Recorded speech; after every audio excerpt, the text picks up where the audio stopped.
All right, Raptor. I want to hear your first reaction to looking at this map. My first reaction is, who thought this was a good idea? This is a terrible idea. This is awful. Like, OMG.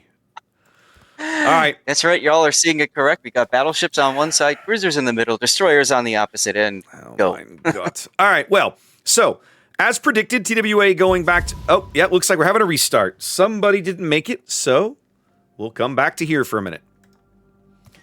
Somebody crashed.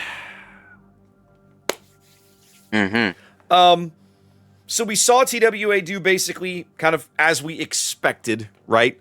They didn't take a single battleship lineup again, and the other battleship was not a Bungo. They did stick with one, but not two. Look at you in chat being a troll. Whenever we have a draw, I always put in the training room chat, close game could have gone either way. It really could have. Well, it says they got a restart, but I'm not sure why. Because nobody dropped. Like, the game, nobody crashed. Everybody readied up immediately. When somebody crashes out of the game, you can tell. Yeah. Sometimes there's an immediate, like, and then sometimes it does take a while for somebody to, like, hard, reboot their PC or whatever. Yeah. All right. I guess we'll see.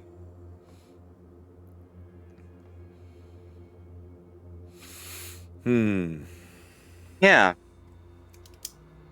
So again, let's take a moment and say thank you all for tuning in. We really do appreciate you guys taking your time to make your way on over here, and hope you've been enjoying everything.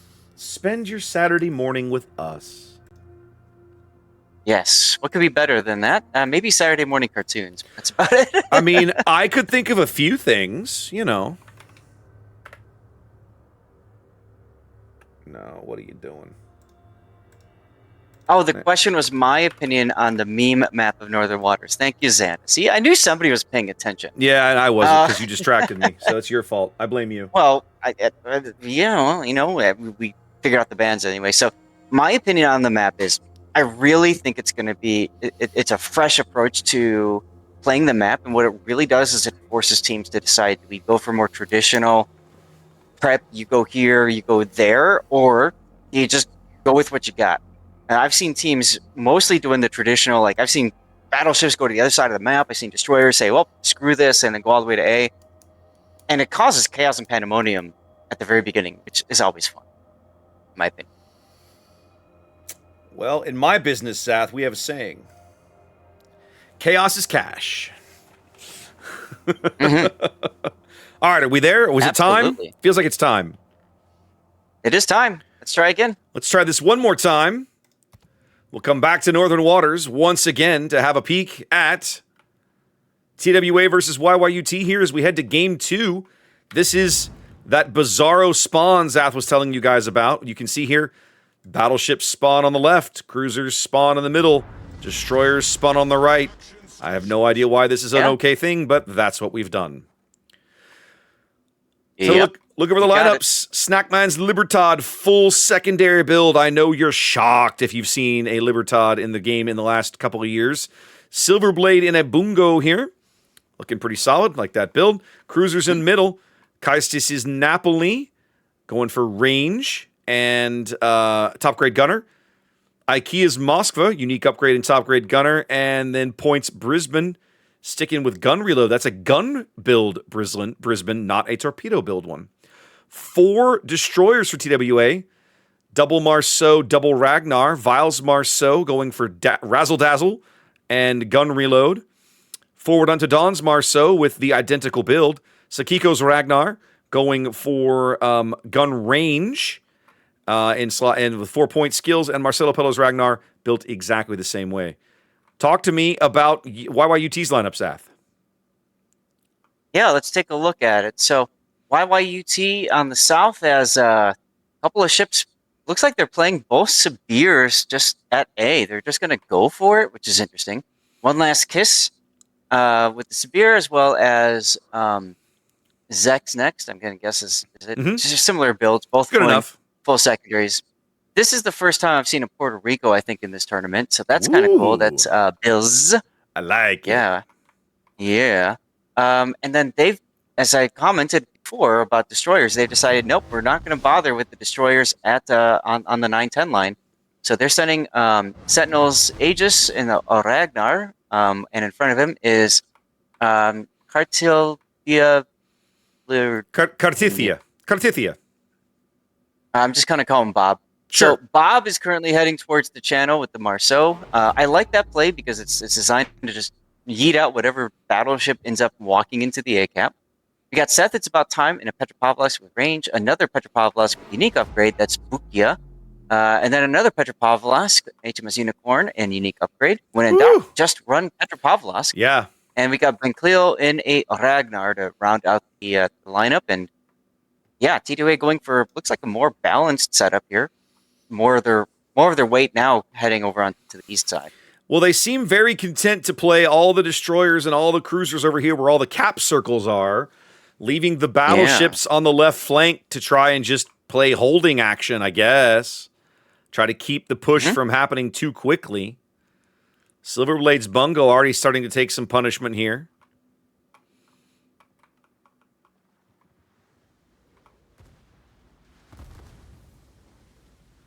Sorry, I'm just Yeah,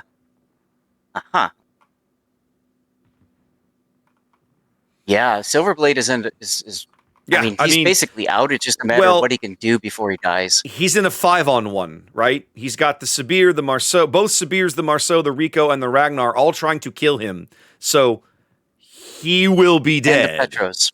Yeah. Don't forget the Petros. Okay, so he's in a 7-on-1. He will be dead. He is getting Robocopped. Yes, that is exactly the phrase. And just like that, 3.5 minutes for TWA to murder TWA to lose one of their battleships as YYUT loses one of their destroyers over here along the edge of the map on the 10 line. That's right. That's right. Wow. Well, so Unicorn's now in trouble in the Petro, I'd say. TWA brought 2 battleships, but they're going to play most of this game with no battleships. The way things are going to shape up with this Libertad. You get the feeling like they designed this strategy knowing they were going to be down ships already. Am I crazy? Mm-hmm. Who, TWA? Yeah. I guess, yeah. It does seem kind of interesting. You know, they wanted to be in a kind of way position to slow down whatever pushes through A. I think they just weren't expecting so much to push through A. Maybe. Because the Ragnar Marceau, like, you know, beaten feet all the way over to A, that adds a lot of firepower. Snackman's trying to sell his ship as dearly as he possibly can. He definitely has chewed up one last kiss, but it's the Rico Bills that's going to pick up the kill there. Yeah. So both their battleships gone. TWA in firm control of the B, C, and D caps. And so now it's on YYUT to try to reorganize themselves. What I really like about this is that YYUT's other Sabir didn't stop to focus on the Libertad. He's just going. Yep. They don't want to give TWA time to cover. Nope. Once you've got the pressure on, keep the pressure on. Don't give them time to think. Give them time to think, and they might think of a way out. Don't let them do that. That's right. That's right. Exactly.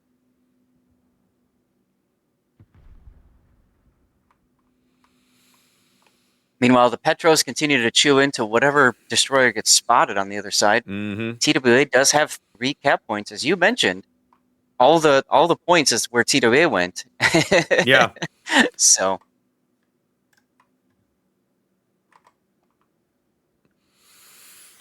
Whew. Well, very interesting.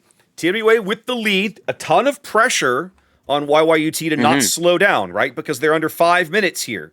If TWA can play defense and keep them off these caps for 5 minutes, they'll win, even regardless of battleships or no. Now, this Sabir turn is going to hurt in a moment. Some really, really good torpedoes coming in here. I think these are Napoli torpedoes. 2 big hits there on Zex. Let's see. Zex took damage from Brisbane and Napoli, so could be Brisbane torpedoes too. Probably Brisbane torpedoes. Those looked like they were moving a little too fast to be Napoli torpedoes. Plus, it was 2 racks kind of side by side, so that would make sense. Yeah, either way, that that does slow down the whole momentum that YYUT had pushed forward, as TWA is now able to counter with 3 assets in the area, plus IKEA really can't come out just now. Yeah. 4 minutes, well, just below now 4 minutes on the game timer. Zek's now turning into yet another torpedo salvo. I'm not sure he's going to be, if he's ahead or behind these. I think he's going to be ahead of them. Yeah, he should be ahead of them. And he's trying to hit Vile's Marceau, but Vile just hit the brakes and the shells flew right by. Mm-hmm. Well, he's always been a bit of a maverick.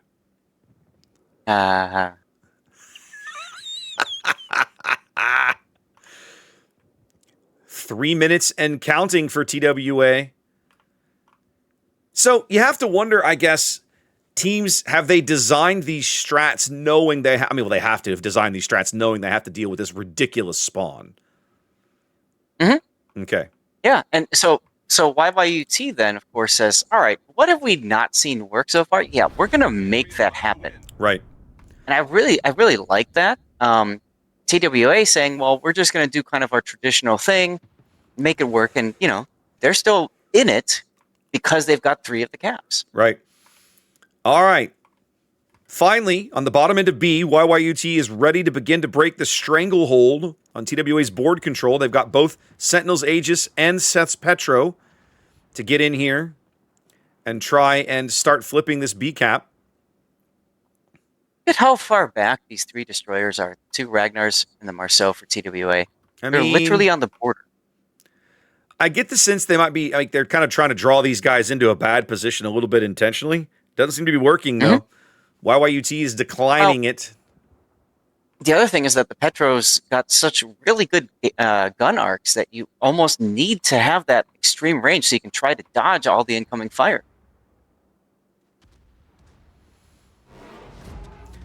All right, YYUT does grab B here. That extends the timer. We're back to 3 minutes now. The focus fire, the major push here. They're trying to burn IKEA out as the Rico and Zex's Sibir come standing in through the channel here along the E line, straight through the cap, pushing straight to due east. Yeah, and look at who's leading the charge. It's the Puerto Rico. It's the Rico, baby. Rico's always been a good ship. She's fairly tanky. The AP is punchy. She's got a lot of utility, right? Radar and hydro or access to defensive fire, which you don't need in this mode, but still a good consumable. Beautiful dodge. Yep. He's got more coming. He's playing his fun torpedo dodging minigame. Yeah, I wouldn't have fired the AP right there. And another dodge. He dodged all the torpedoes. Yep, dodged them all. Wow. Bills that gets, is seamanship. Bills My gets, God, that's Bills gets the torpedo dodging award for the day, the achievement. That's right. He is the Euro player of the game. Yep. Euro beats from the Puerto Rico here on YYUT as they continue to drive east, herding TWA into the back of the map. Can you take a moment and just take it in that YYUT is about to 2-0 TWA. They are indeed. It's going to happen. Pretty sure they can't stop it now. You boys are Puerto going Rico, down, Danny. dodge those torps. I can't stop it now. But the Sibir bags Vile in exchange. Again, we're still 2.5 minutes from a win, but there it goes. You put the Petro on, and now the timer flips over. They just had to get back onto D. Yep. Biting my tongue so hard. All right, so anyways, TWA continuing to be literally pushed into the corner. Like, look at this on the mini-map. Oh, yeah. Paul. Oh, yeah. Herding them like cats.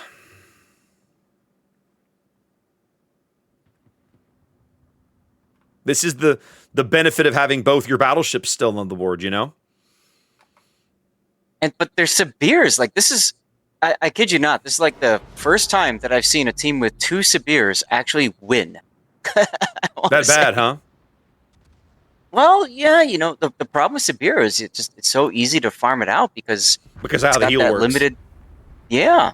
Well, I would also counter that with TWA, in their opening play, made the concerted choice to leave their battleships to die. YYUT did not. They sent 3 ships to the A line. Look at the timers. This is important. Look at the timers. Yeah. TWA is set to lose, but they're also set to kill one last kiss of Sabir. If they can kill the Sabir, they might actually pull a win out here. And the Sabir's out of heals. Yeah, but Sentinels is going into the sea cap with this Ragnar, and now, that will stop everything. They would have to get another kill to tick it over at that point. Correct. At this point, they will need another kill. But this is the advantage of backing into a corner. You know, you can take advantage of multiple shots on somebody who overextends. That's going to take them up to 960, but they need another kill. Where are they going to get it? Who can they farm out? Yeah. Nobody. Yeah. Not in 2 minutes. Well, it's not going to be 2 minutes. It's going to be like 90 seconds. Yeah, as soon as that cap flips. Yeah, it's going to be very, very quick. They have to get on it. There it is, 90 seconds. If TWA can farm somebody out in 90 seconds and bag a kill, they will win this game. But if they can't, GG. Yeah, Bugia turning south here in his Petro, getting into kite position. Seth is doing the same thing. That big Napoli AP salvo going out on the Petro. They need these hits. They're going to lose Kaistis. They can't afford to lose a ship. No, they can't. There's no way now. They can't claw it back anymore. Yep.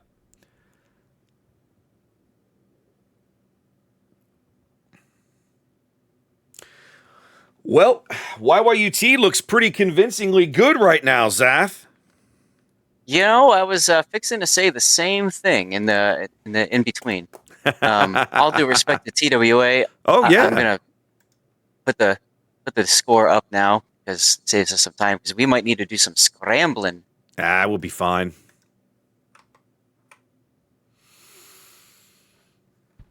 What a game! What a series! YYUT looking really good here, guys. I'd pencil them in. You're going to see them next weekend. They are the first team that we have streamed here on the channel to get their 3rd match win and qualify for next weekend. Yep. Congrats to them on the win, 2-0ing TWA. Indeed. And we're going to see TWA again tomorrow. They're still in search of their 3rd win. They'll have 2 more opportunities tomorrow to get that 3rd match win that would qualify them for next weekend as well.